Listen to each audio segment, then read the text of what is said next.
Texas this season against Minnesota was still having the same issue that they had against Stanford, where they don't know if they're going to be running a 5-1 or a 6-2 this coming season. And the good thing with Texas this year is that actually Texas has the options to do it based on how deep their bench is for the season. Now, the beautiful thing of being able to run both offenses as a team is Texas can always adjust based off who their opponent is for the season. So, for instance, if they need more offense because they're facing a team that's more defense-oriented, then you...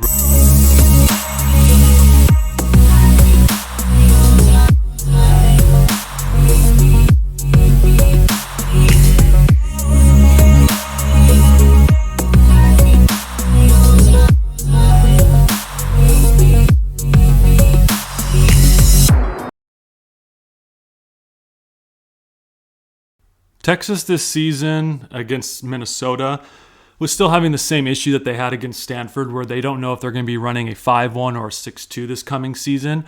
And the good thing with Texas this year is that actually Texas has the options to do it based on how deep their bench is for the season. Now, the beautiful thing of being able to run both offenses as a team is Texas can always adjust based off who their opponent is for the season.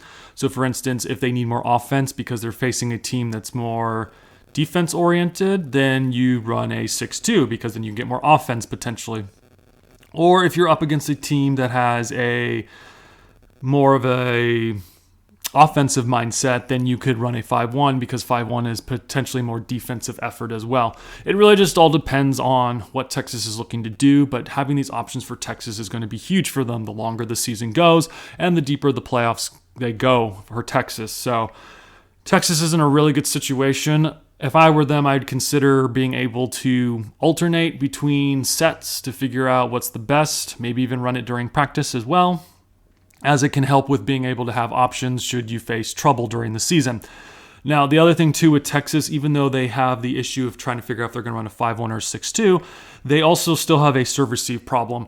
Texas in this match did not look the best at times when it came to passing. They had an issue with dealing with Minnesota serves, and Minnesota at the time only had a total of 6 service errors in the entire match, and Texas had about 15, but that's an issue to cover later in this video for Texas. But in general, Texas was struggling with serve-receive. Now, going up against teams that have decent servers, Texas is going to have a problem due to the fact that they struggle with the serve-receive. It might be that they are just not good at communicating the passers in general. And if that's the case, that's something that can easily be fixed in their practices. But it just seems like the passers in Texas just need to be able to start communicating more, as communications is key to being able to figure out how to actually get a decent pass in during the match. But Texas should be able to fix this, hopefully. And as we continue to watch more matches with Texas, we'll actually be able to see if they're actually working on this or not. Now, for Texas as well, Skylar Fields in this match showed she was one of the best players for Texas. During the match, she had about 14 kills with only 6 errors in general. And she had 46 attempts during the match and was hitting at a 174 hitting percentage. Pretty good for Skylar. Now, what's also great about with Skylar Fields is that Skylar Fields can handle pressure situations really, really well. In fact, there were 2 times in the match where Texas was down or they were trying to seal the set, and Skylar pretty much showed up every single point that they needed her to get. So Texas is very lucky to have Skylar Fields because she's a very clutch player in those situations. Now, other key players to point out from Texas, Melania Parra. She is probably one of the best servers in the college game right now. Her serve is probably one of the wickedest jump floats you will see in the college level. It almost looks like a jump serve, and then she switches it to a jump float in the last second. But she is a really, really good server. Now, during this match, you didn't get to see it as much because she did have 4 errors with 4 aces. So she pretty much gave herself a perfect zeros across the board when it came to serving because she didn't have more aces or she didn't have too many errors. So she kind of washed herself in a way on that. But if she can make her serves in, it's going to be a really, really good thing for Texas to have Parra, because Parra is just an excellent server. And she also had 12 digs as well. Also remember Para going forward, because when we cover in our video series for the Nations Volleyball League in the future, I would not be surprised if we actually see her play for her country. I believe she's from Mexico, but that can be a video for sometime in the future when we actually get to see the Nations Volleyball League after she graduates from Texas. But remember that name, Melania Para. She's going to be a really good player if she makes the national team for Mexico. The other thing too is we got to see Logan Eagleston at her best. Logan Eagleston during the match had 55 attempts for getting kills. She got 17 kills with only 7 errors and had a hitting percentage of 182 and had 12 digs. And in total, she finished with giving Texas 21 points towards the end of the match in total. Now, what's really, really scary about Logan Eagleston is that she's a senior right now, and she has 2 more years of eligibility to play. Okay, so the fact that she has 2 more years of eligibility tells me that Texas is going to continue to be a threat in the future, and Logan Eagleston's only going to get better since she's technically a senior right now and has 2 more years of eligibility to play. So keep an eye out for Logan Eagleston these next 2 years as well, and this season as well, because she's only getting better and Texas is going to continue to be a threat in general. Now, for other teams this season, listen up, as you might need to consider this in order to beat Texas. We talked about a little bit earlier, Texas does struggle in the serve receive, so in order for you to beat Texas, you have to be able to be strong on your serving game, which Minnesota did have with only, like I had mentioned, 6 errors versus Texas's 15 service errors. Now, that being said, if you have the lead against Texas, you need to finish the job as quickly as possible. And the reason being is because in the first 2 sets from Texas versus Minnesota, Texas was down, I believe, by, it was like 12 to 17 or 16, I believe. No, it was 18. And Texas came back in that set, in the first set. They made a 13-3 run to win the first set. Okay. If you have a lead against Texas, you cannot blow it. And here's another example too. In the second set against Minnesota, they had to come back from being down 4-0, and they came back, well, not really 4-0. They had to come back from being down by 4, and they came back to win the set by getting 4 straight points in a row, and Minnesota did not score a single point. Texas had back-to-back sets pretty much where they were down, and they came back. In fact, in an earlier YouTube video from later on in the season, which I believe when they played against Stanford, they pulled the exact same stunt on Stanford. So if you are a team playing Texas, you have to be able to finish Texas as soon as possible. Now, this could be a good or bad thing for Texas, because Texas is facing types of adversity early where they're down and they have to learn to come back from those. But at the same time, it could be Texas's Achilles heel as well, because the longer it takes for them to get going, teams could expose that and potentially win. Or it could also mean that Texas gets worn out faster as the season goes on because they're constantly having to battle to get back into sets.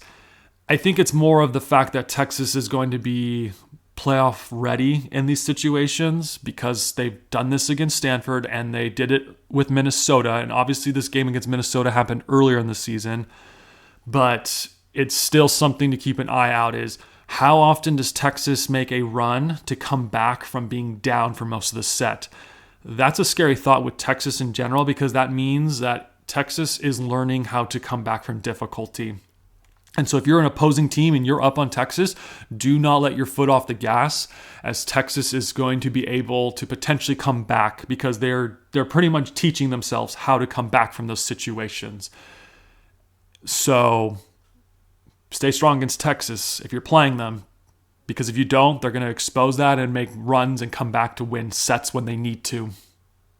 Minnesota, and I had mentioned this in the video when I believe Minnesota played Florida, but Minnesota doesn't really have an identity this season. And this match was earlier in the year for Minnesota, and obviously the Florida one happened about I think 2 weeks ago. And the thing is with Minnesota is they just don't have an identity. They lost some key players from last season, and it's going to continue to be a plague for them going forward if they can't figure stuff out. But there are some good things with Minnesota in general. Stephanie Samity is the best player for Minnesota by far, okay? If she doesn't stay healthy all year, you can expect Minnesota to virtually fall apart from that point on, okay? Samity is the reason why Minnesota can compete night in and night out. She's that good of a player. But Samity has to stay healthy in order for Minnesota to compete.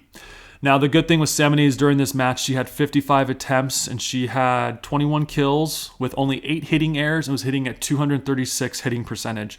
She also had 19 digs in the match as well, and she helps Minnesota score about 22.5 points for the match. So virtually almost 23. I think the 0.5 came from a assist from a block. Not too sure on that. The other thing too is Minnesota has got to figure out who is going to help Samity at times with playing, because Samity can only do so much as one player. But I think Taylor Landfair could easily be one person who could help Samity. But Taylor needs to get more sets potentially her way. Because at one point, Taylor Landfair was hitting at a 455 hitting percentage. And she had 6 kills during that run when she was hitting at 455. And then towards the end of the match, she actually had about 40 attempts with only 11 kills with 8 errors. And her hitting percentage actually dropped down to .075. Now, granted, Texas was able to shut down Taylor.